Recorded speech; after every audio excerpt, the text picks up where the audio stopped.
Namaste, and good morning. It's a beautiful fall morning we have, and this is unreal that on October 2nd we have sunshine and 70 degrees. Today is a very special day as we are all gathered together to celebrate, just like we celebrate so many landmarks in our lives. Today, October 2nd, 1869, Mohandas Karamchand Gandhi was born in India. So today is his birth anniversary. And 2001, on the October 2nd, we dedicated Peace Bowl outside our fellowship. So it's been a long time. We had rededicated once before. Today, Vinod and I will share our perspective, why peace is important to all of us, and why people asked us a lot of time, why it's important to you, why you work on peace, why you talk about all the other things and which relate to peace. So just to give you a little information, I'm sure you all know what Peace Bowl is, but I'll just give you a few lines about that. Peace Bowls are monuments erected the world over as an international symbol of peace, as a focal point for a community to come together and talk about peace. Their purpose is to spread the message, may peace prevail on earth. They act as a constant reminder for us to visualize and create peace in our world. This was a project started in Japan by a World Peace Prayer Society, which is a nonprofit, non-denominational organization. And we did not know anything about that. Just like Karen mentioned, we moved here in 1989. Young kids, our son was 8 months old, daughter was 2 years old, and oldest one 10 years old. Just like you move into a new town, you try to make new friends, try to go visit different places. And we discovered Peace Garden. Just like on our plates it said Peace Garden, welcome to Peace Garden State. And we started going there, camping in there. And 1 year found out, they said, there is a peace festival. And Vinod and I thought, peace festival, let's see what it's all about. And that's when we discovered that year, the Japanese delegation was visiting North Dakota. And they brought lots of peace bowls to be dedicated in North Dakota cities. Firsthand, we learned what Peace Bowl was and why they were created, and especially hearing it from Japanese delegation who had gone through their own war and peace issues, and they were still affected by those issues, and they were trying to create peace throughout the world. When they were done, there were 6 Peace Bowls dedicated in Dunseat, North Dakota, and one of them was dedicated in our Bismarck, which is in Custer Park. You can go and see that one. Why peace? Vinod and I work on it. Both of us moved from India. Our parents lost their home, as you know, India's independence in 1947. They all became refugees in their own country because of war or violence, or we all know what happened around that time. As we were growing up, we heard stories, not so good stories, how they lost the family members or how they lost all the things. And as children growing up, we didn't know what it meant till we had our own kids and realized how difficult it must have been for my aunts and uncles who were very young and who moved across the country bare feet, just like we are witnessing a lot of refugees coming from a lot of different countries. Young children are moving. So our parents moved with the young kids, only clothes on their back, not knowing where they're going to get food. If they were going to get food, where they're going to sleep in the fields. So that's why we care about peace, not that everybody else doesn't, but because of our stories we heard from parents and grandparents. When we moved to North Dakota, our oldest child, she was the only student in Bismarck Public School from India. And she was going to a small school, Highland Acres, where there weren't that many kids. And we all know when we present ourselves, when she introduced herself, I'm from India. And even though she was born in St. Louis and she was an American citizen, but because she reflected that her parents are from India, and teachers wanted to know more about India. And that's our journey started, going into schools, talking about India and its culture and the beauty of different cultures. My feeling is most people are very peaceful people. As a nation, we are all immigrants. We all came here. Maybe there were some differences because of the religion, the race, or how we look, or how we practice our things. But my mom and dad and grandparents always taught us, when we sit down and break bread together, we can break down all the walls which people create, or walls which were not there. People are afraid not because of human beings, but it's the not knowing, fear of unknown. Here we are all sitting here. In some ways, we all have ancestors from different backgrounds. We are all dressed in a way America dresses up. But when you look at me, I'm dressed differently. So people would ask me a question, who are you? Where are you from? Could you share something with me? So that was the reason in 1993, we were the only 5 families from India in Bismarck. And I'm going to schools and talking about diversity in India and its culture. That's how my role started, working towards peace in our schools, promoting diversity, promoting acceptance for all different cultures. Being there firsthand, put a human face to students to see I'm no different.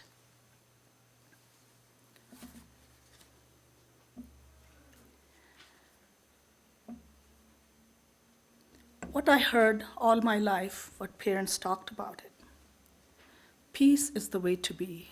There are no winners in war. And I'm sure we'll all agree with what we have experienced.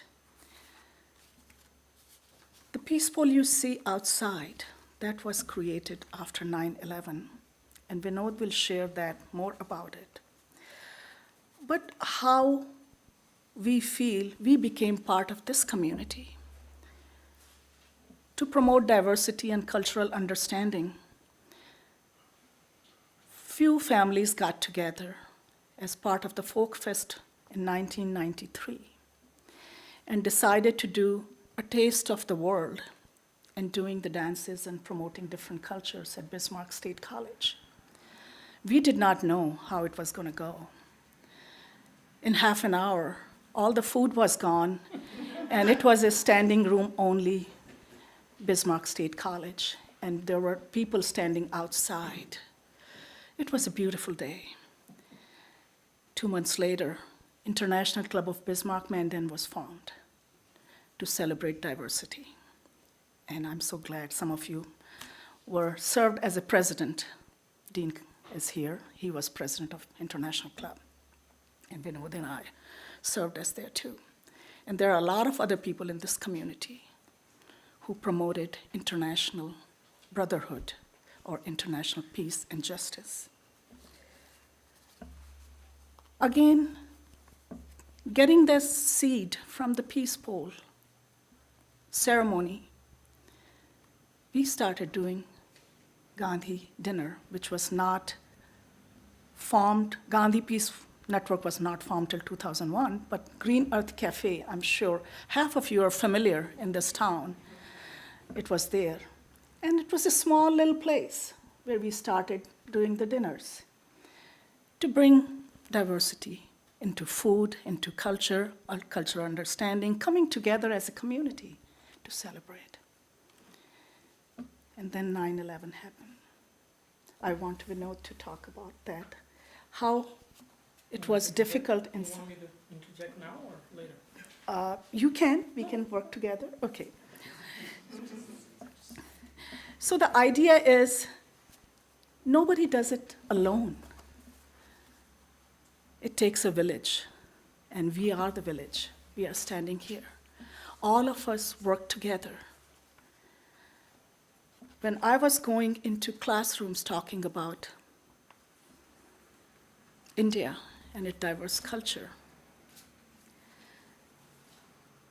Gandhi always talked about it. If we want to reach peace in the world, we have to begin with children, because we already know what we know, but if we want to change, children are innocent.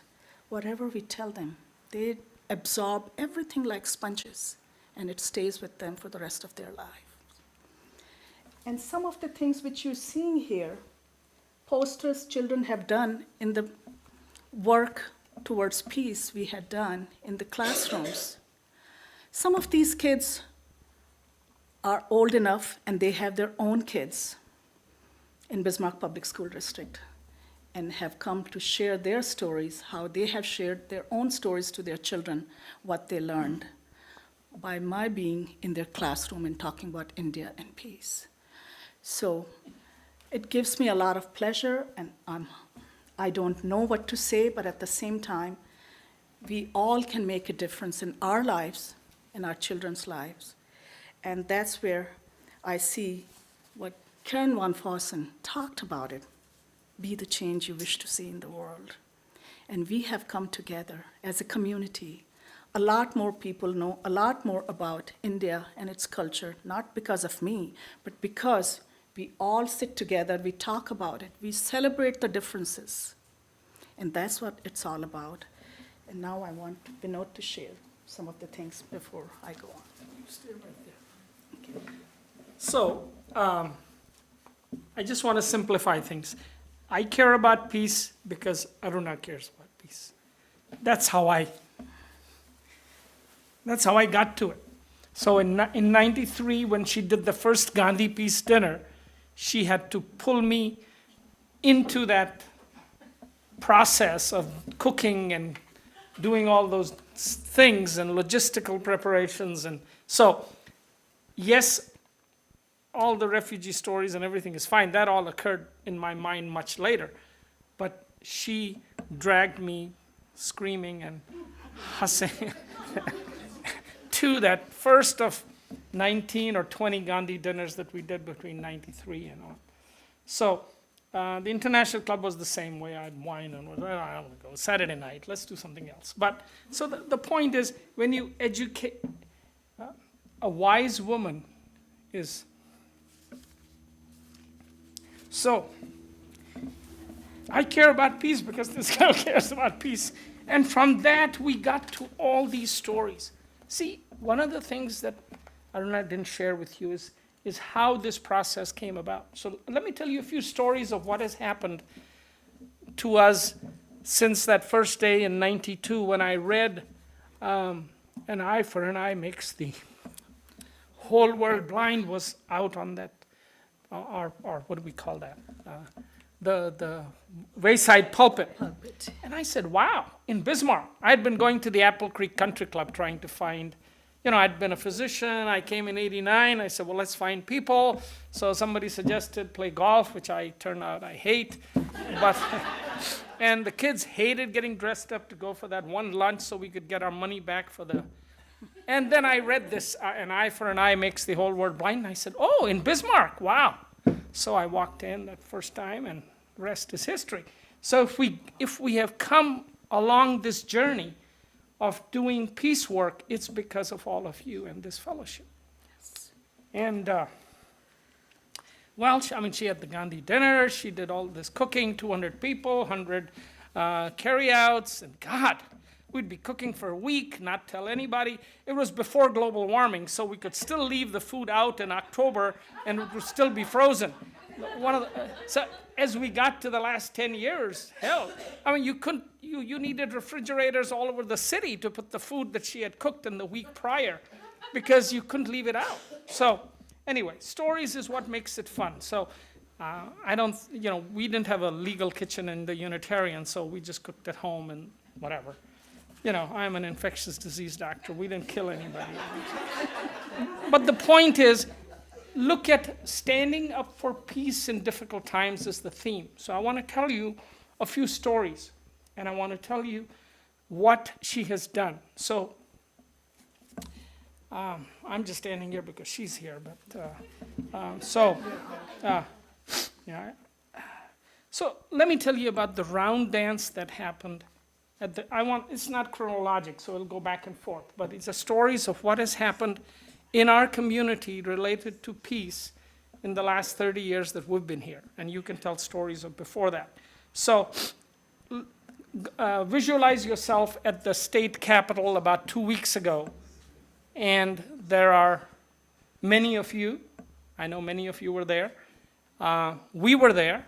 She made sure we were there. And so there was this round dance, which is the dance that the native people do when they sing. And so here's this line of police standing between protecting the state capitol from all of us peaceful people. And all these people in peace doing a circle dance that was so huge.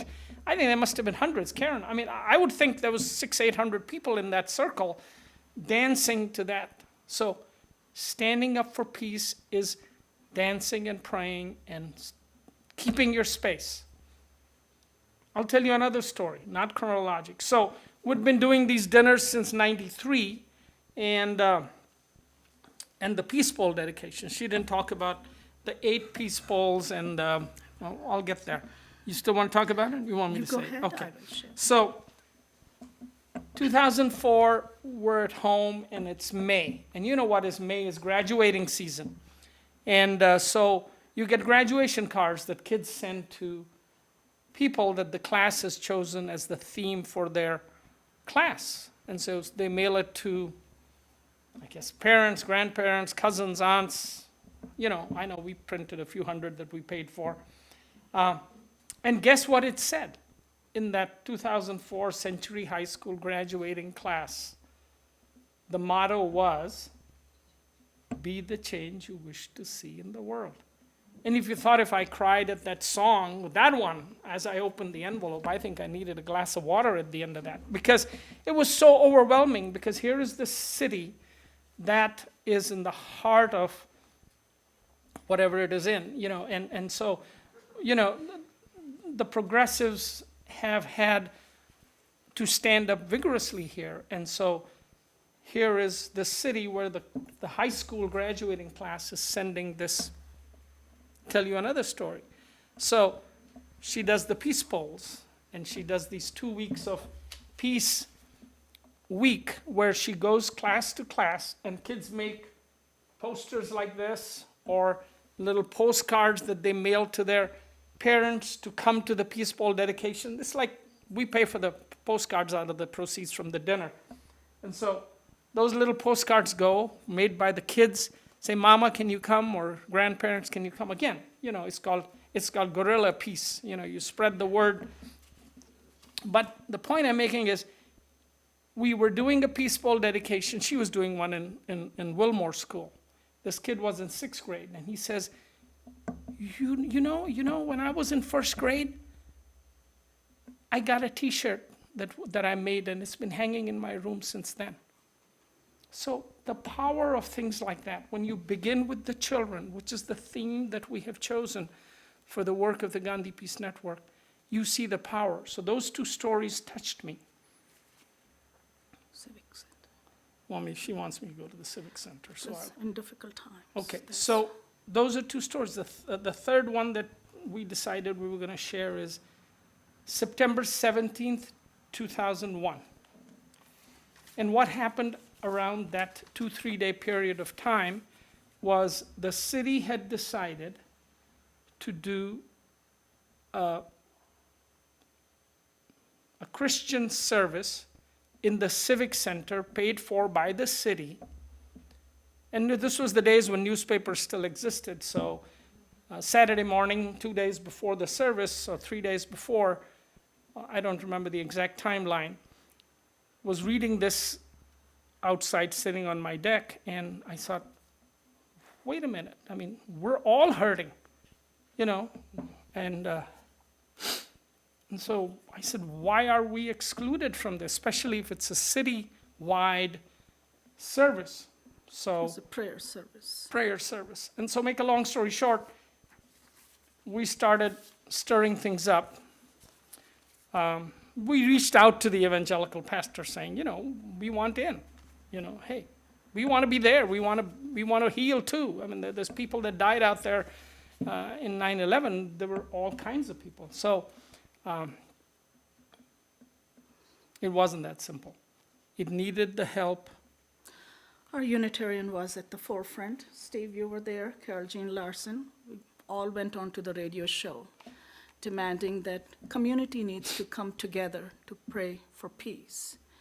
And 2 hours before, we received a call. I Vinod was received a working at the hospital, and I get a page, and overhead page, and you answer the page, and it's the pastor of the evangelical church, and he says, we're sorry. I mean, we didn't want to exclude anybody. We want you there. Now, in the 4 or 5 days leading up to it, there was no give, but somehow with all the pressure of all the talk radio and where the country was, that was a tough time, difficult time, and so they invited us. But I wanted to share this one little piece. So then we reached out to the Baha'i community. The UUs were there. We reached out to the Muslim people we needed. Native people. We wanted the Jewish native people, the Jewish people. But so you go to the Civic Center, and the Civic Center is packed. And we're standing outside. We're not sure what to do. And actually, the 6 of us were there, and there was actually a talk that maybe there'll be a sniper to get us because we're doing something. It was crazy what was going through our minds as we're standing outside by the... So we go in, and now we're led as dignitaries to the front of the thing. So the 8 of us, most of us people of color and looking kind of weird and wearing different clothes, are led up to the front. And so come on out here, Aruna. You need to be on the mic. So It's okay. anyway, I'll do the Gayatri Mantra now, or you want No, something we'll else to say? share with the Peace Bowl thing. Okay. So we will share with you how it ended in the Civic Center. But prior to that, since we were talking about and dedicating peace on Mahatma Gandhi's birthday and rededicating it again, we have 14 peace bowls in Bismarck. And so if you want to know, I can tell you some of the schools where we have it. Ours is the first one here. We have it in Presbyterian Church. We have it at United Church of Christ. We have it at Catholic Church. And we have it 8 schools in there. And there's hope we will have Peace Bowl in each elementary school, at least in Bismarck. So we are working towards that. But it takes a village. It takes teachers. It takes parents. We've been trying to talk about Peace Bowl, but some of the parents have resisted. They do not want Peace Bowl in their school. So this is a big challenge, but we are not giving up. So that's what it is. And what Vinod was trying to tell you is when we reached there, we were scared. But at the same time, we addressed the 5,000 people standing here, over there in Civic Center, and we told them to please rise. And so we will request to all our friends and family here too. So this is what we had him do. It's a peace prayer, which is done in India. This is called Shanty part, prayer for peace. This is from Atharveda circa 1000 BC. Just give me 1 second. So just visualize 5,500 people in the Civic Center standing And then we get this brain wave to say, hold hands. So we have them hold hands. Then Aruna does this Sanskrit prayer from whatever BC it is, but it's 1000 BC. It's an old, Yeah. you can call it Hindu, but it's an old prayer. And so this is in Bismarck. So I want to tell you, this happened September 17th. And so she'll, go ahead. So this is Shanti part. Om Dyo Shanti Antariksha Guna Shanti Prithvi Shanti Rapa Shanti Roshradhaya Shanti Vanaspataya Shanti Vishwe Deva Shanti Brahma Shanti Sama Shanti Edi Om Shanti Shanti Shanti Om. So it translates, may sky bring peace, may outer space bring peace, may earth bring peace, may water bring peace, may medicine bring peace, may plants bring peace, may gods of all the nation bring peace, may Creator bring peace, may everyone bring peace, may Mother bring peace, may fire bring peace. Peace, peace, peace. Om Shanti Shanti. So this is the prayer. We have done it for thousands of years. And Bismarck did it all together. Wow. I thought it was really special. But And this was the prayer I did when first time they called me to open the legislature. And so I did the first peace prayer in North Dakota. So this was done. So the work is not done. Peace is a continuous process. So we have to do it one step at a time, day at a time, hour at a time, year at a time. So thank you and for being here, and we are all working for peace. Om Dyo Shanti Antariksha Guna Shanti Prithvi Shanti Rapa Shanti Roshradhaya Shanti Vanaspataya Shanti Vishwe Deva Shanti Brahma Shanti Sama Shanti Edi Om Shanti